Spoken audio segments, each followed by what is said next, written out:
Acho que vamos fazer um jogo muito bom. Vamos fazer um jogo muito bom. Um jogo muito bom. Não, já não dá tempo. Já não dá tempo. Então esse jogo fica para o próximo sábado, ok? Fica para o próximo sábado. Ok, o que é que falamos no sábado passado? Abordamos a respeito de quê?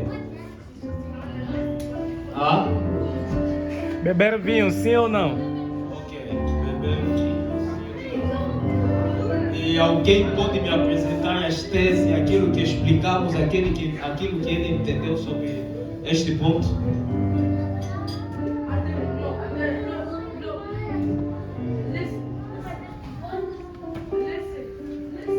Bem, uma das teses que foi apresentada no sábado passado é que os judeus tinham uma forma diferente de conservar a uva, a fim de que o vinho não se tornasse fermentado. Ok. E por não se tornar fermentado, significava que não continha álcool o vinho tomado naquele tempo. Então, consumir o vinho alcoólico, né, ou o vinho, nesse caso, constitui-se um pecado, porque nos leva à embriaguez. Geralmente os que começam tomando pouco, com o tempo vão aumentando a dosagem, até ser um vício crônico que já não dá para vencer. Exato.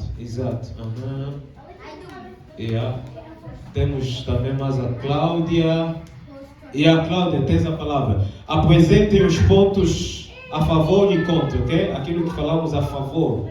As pessoas que defendem o vinho, e apresentem os pontos, os tópicos contra que nós apresentamos no sábado passado.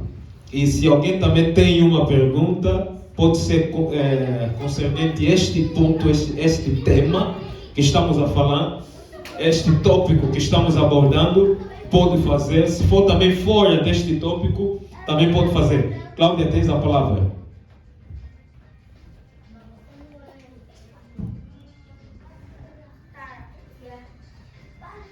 Esqueceu a sua pergunta? Não. Esqueceu o que queria falar? A primeira pergunta, né? Um dos pontos que foi dito a favor da bebida alcoólica era uma passagem que o pastor nos apresentou, que Jesus falava e dizia que as pessoas diziam que o apóstolo Paulo não jejuava, mas não comia nem bebia, e diziam que ele era um homem endemoniado, que tinha demônios, conduzido por demônios. E quando via a vez de Jesus, diziam: esse homem, ele é um beberão e um comilão, porque ele come muito e tudo mais. Mas foi esclarecido que era o que as pessoas diziam, não era certamente a verdade. Outro ponto que foi contra, nós dissemos que o nosso corpo é o templo do Espírito Santo. Yeah. E a Bíblia nos diz claramente que, como nós somos o templo do Espírito Santo, não podemos consumir qualquer coisa, não podemos rejeitar com qualquer coisa o nosso corpo. E na base dessa passagem, nós vimos as coisas ruins que o álcool traz para nós, como câncer, pressão de sangue alta e muitas outras coisas. E esse foi um ponto contra. Quer dizer, dessa base, refutamos o quê? Falamos, explicamos quais são as consequências que o álcool nos traz, ok? Antes de você levar a pessoa que defende que beber não é pecado, você deve lhe levar primeiramente nas análises lógicas. Você deve lhe levar na lógica. Porque muitas das vezes você ir diretamente nas escrituras, abrindo a Bíblia, aquela pessoa não vai te entender, vai te achar ignorante. Amém? Ok? É isso que muitas das vezes tantos ateus, os ímpios, pessoas que não creem em Deus, ou pessoas que se desviaram do caminho da salvação, pensam dos cristãos. O que eles têm em mente dos cristãos? Que os cristãos são emocionados, oram e não conhecem o Deus que eles buscam. Ok? É essa concepção que vão à igreja e não conhecem textos bíblicos, não conhecem passagem bíblica. Está entendendo?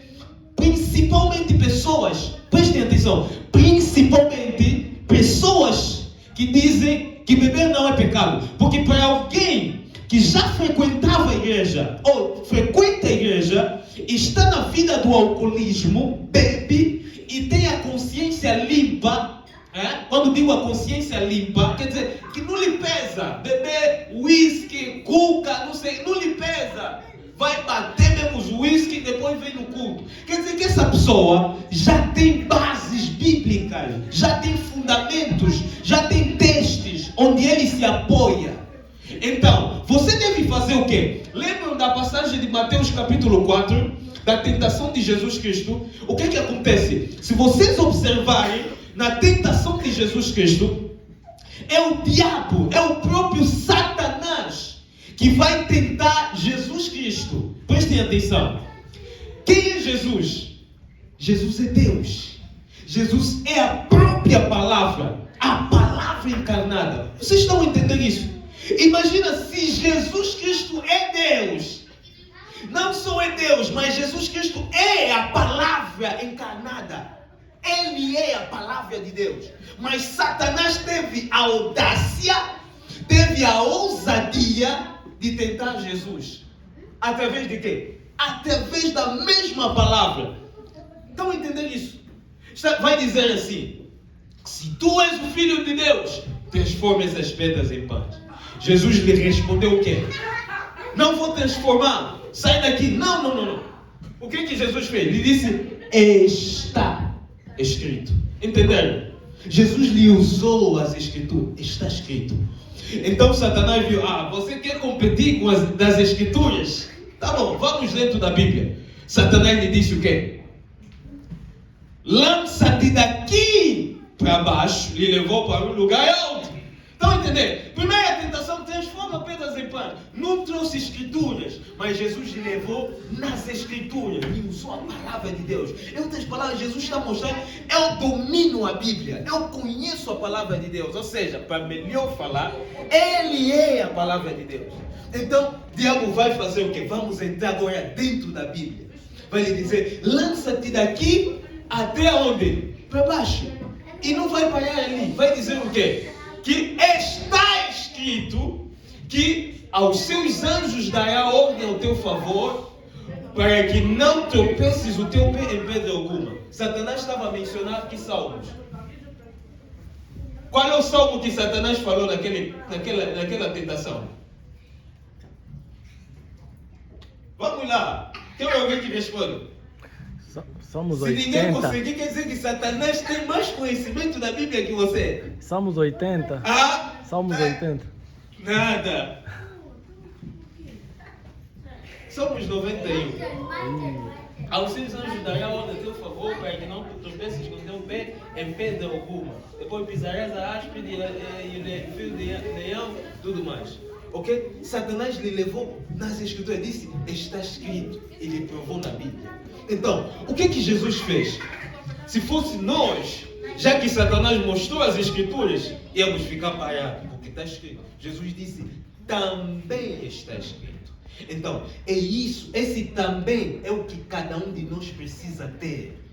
Alguém está entendendo? Alguém está entendendo?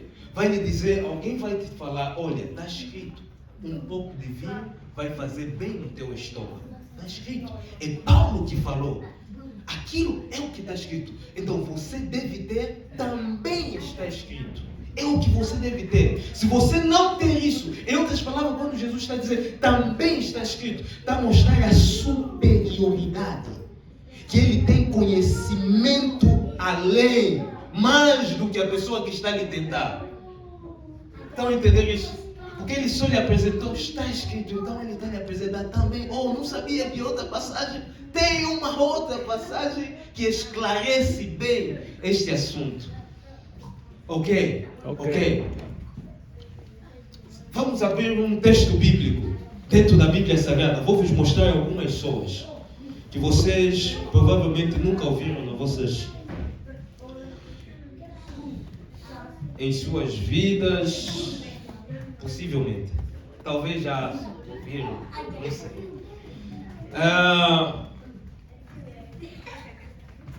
Então, o Filho de Deus deve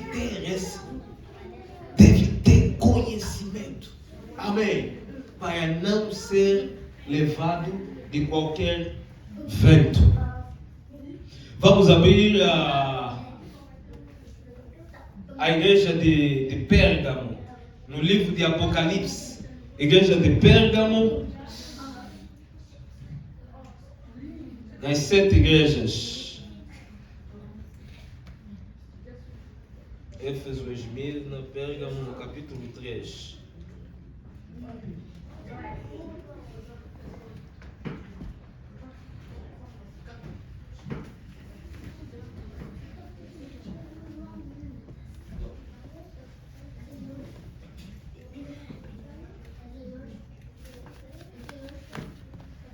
Capítulo 2, perdão. Yeah.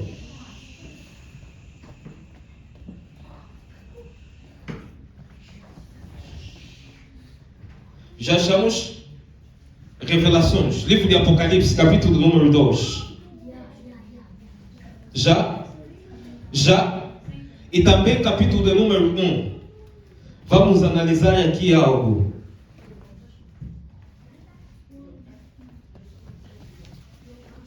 Alguém pode ler verso 13 até o 14? Rapidamente. Não, até 15. O que queremos está no verso 15. Mas pode ler 14 até 15.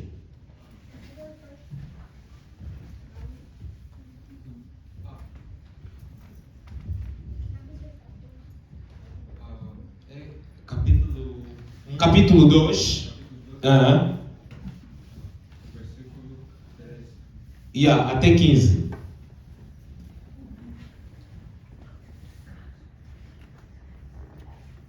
Não está em inglês. Sim, pode ler.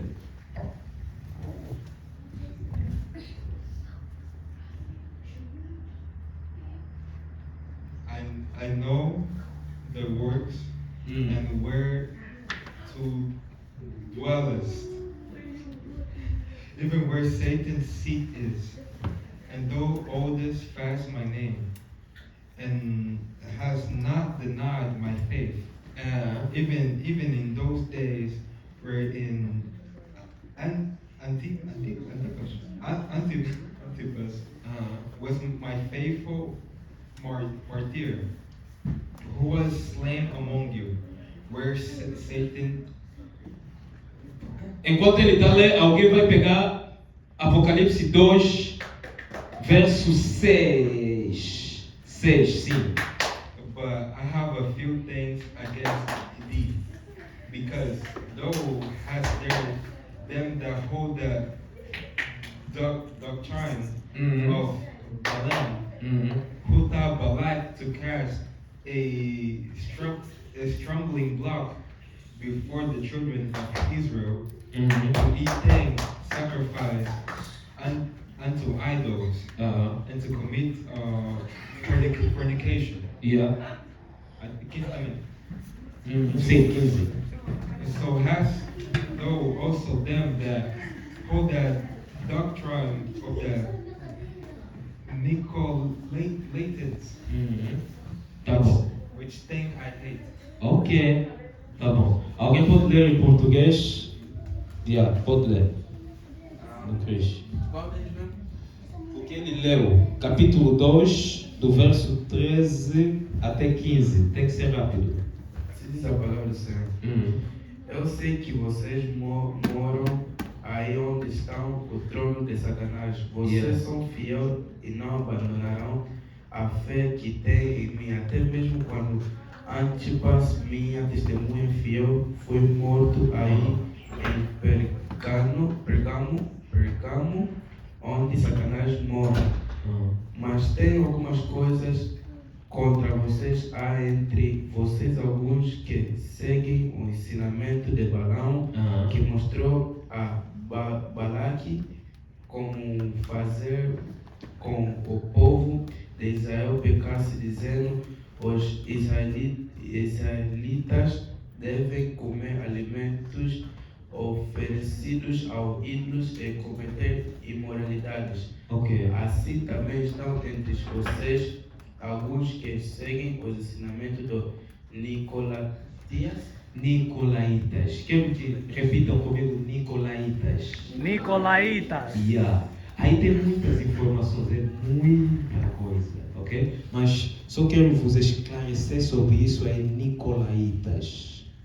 Yeah. Se vocês agora lerem comigo na igreja de Éfeso, a primeira igreja, no capítulo 2, verso de número 6, que eu disse para lerem, aí diz assim: tens contudo a teu favor que odeias as práticas dos Nicolaítas, as quais eu também odeio. Presta atenção. Aqui, só para vocês terem uma noção, prestem atenção aqui. Estamos a falar de refutar aquilo que são falsos ensinamentos, ok? Se alguém vem a ti e diz que, olha, beber não é pecado, porque está escrito na Bíblia Sagrada, só tem duas coisas: ou aquela pessoa é ignorante, não, ou seja, quando digo ignorante é porque não sabe a verdade, ok? Só viu na Bíblia, bebe um pouco de vinho, e viu aí, Jesus transformou água em vinho, então é uma pessoa inocente, ok? Então ele só está a seguir ao pé da letra, ok? E tem aqueles também que conhecem a verdade e ocultam. Então, como você deve corrigir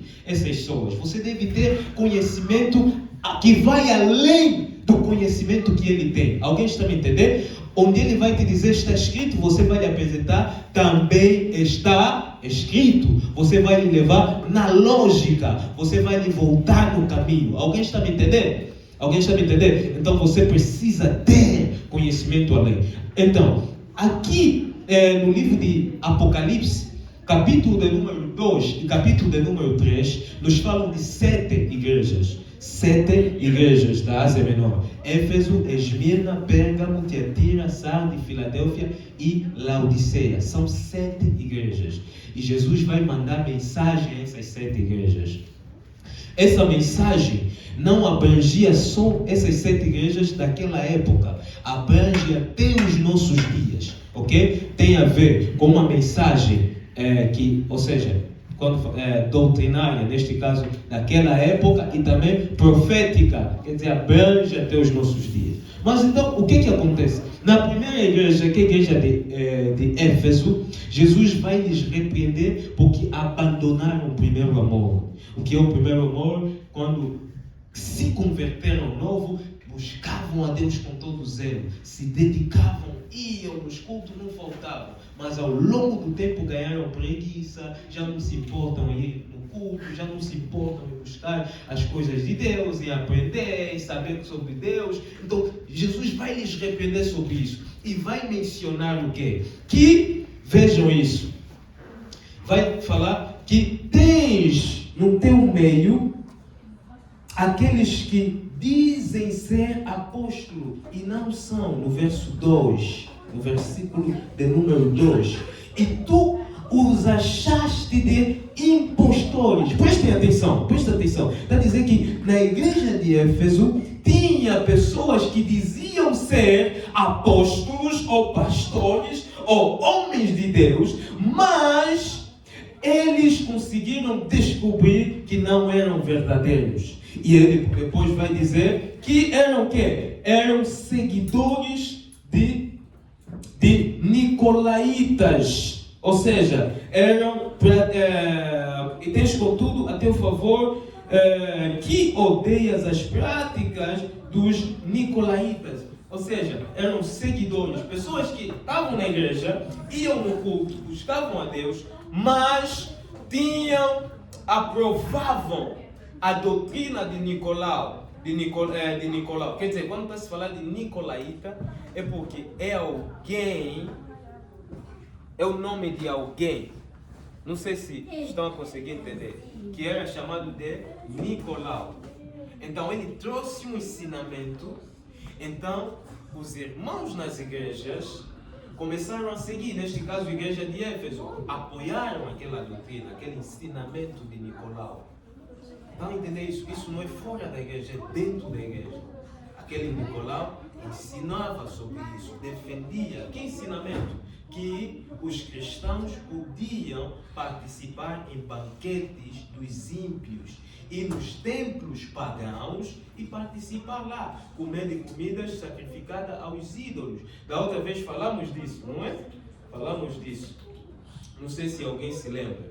Ainda fiz pergunta, comer quizaca que está vindo do cemitério é pecado ou não? Quem consegue comer comida?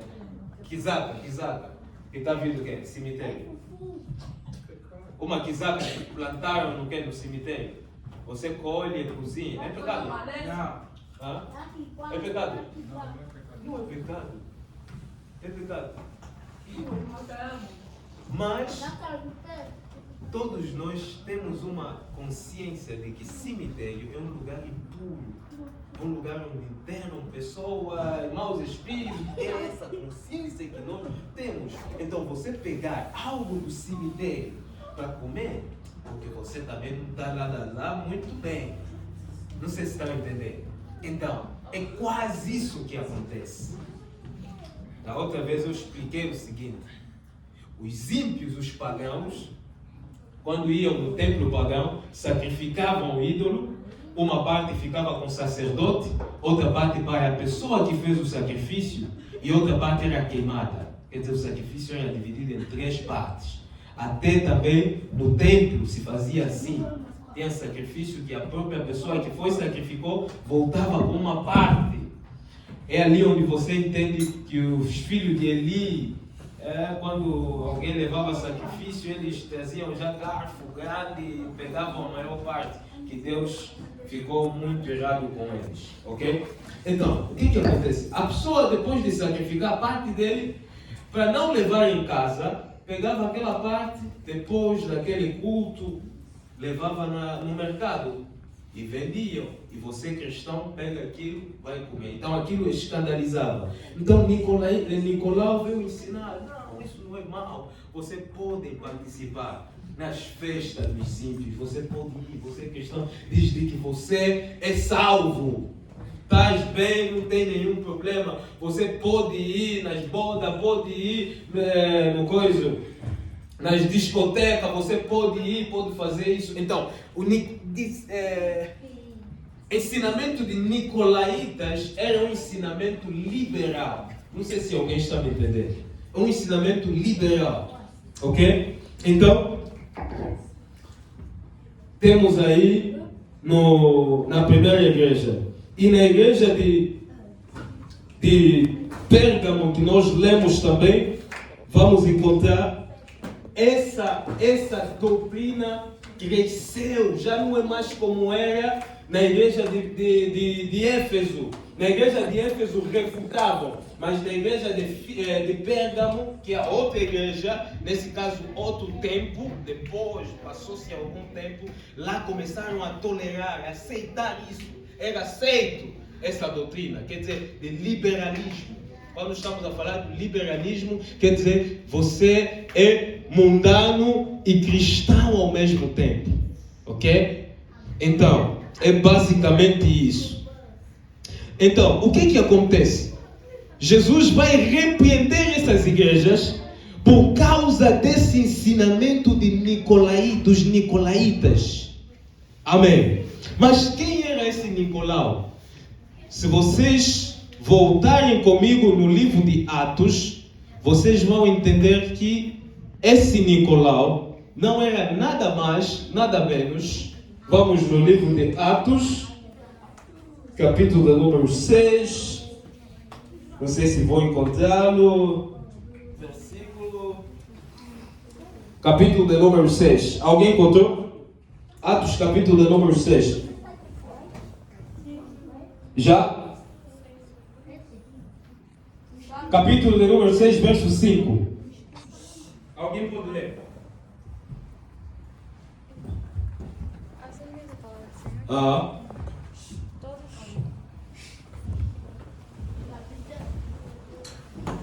Todos concordaram com a proposta dos apóstolos. Então escolheram Estevão, um homem cheio de fé e do Espírito Santo. Escolheram Estevão, sim, depois E também Felipe. Filipe.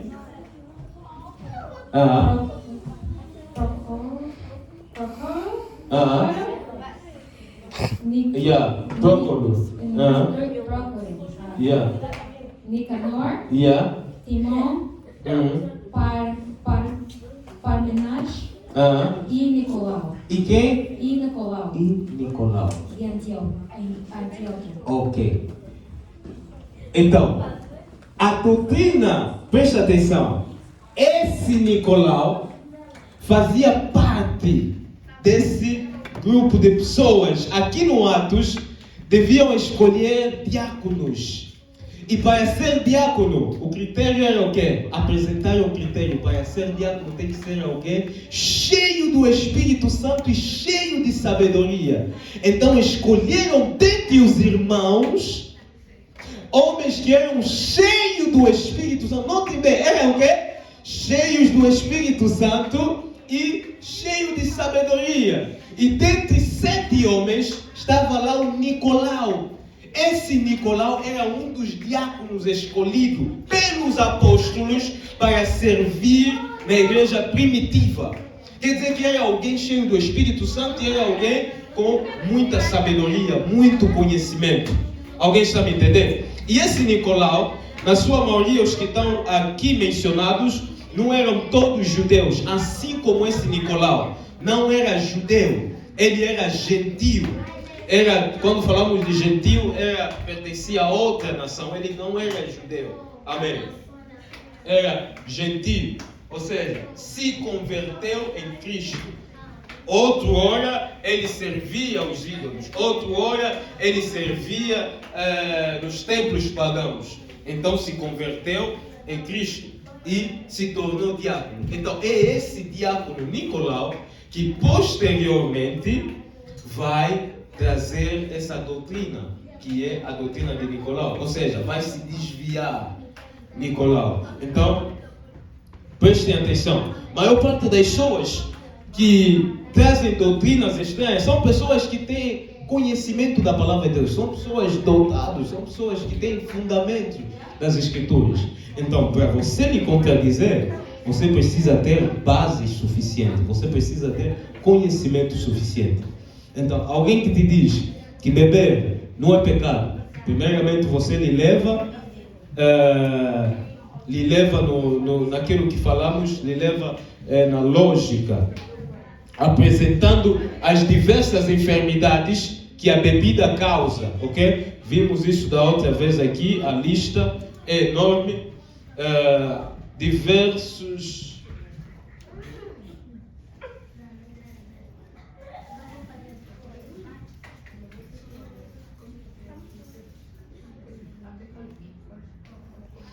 Você lhe apresenta enfermidades que o álcool traz. E daí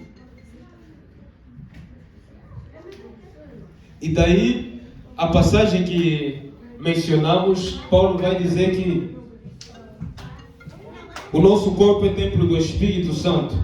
Quem destruir o seu corpo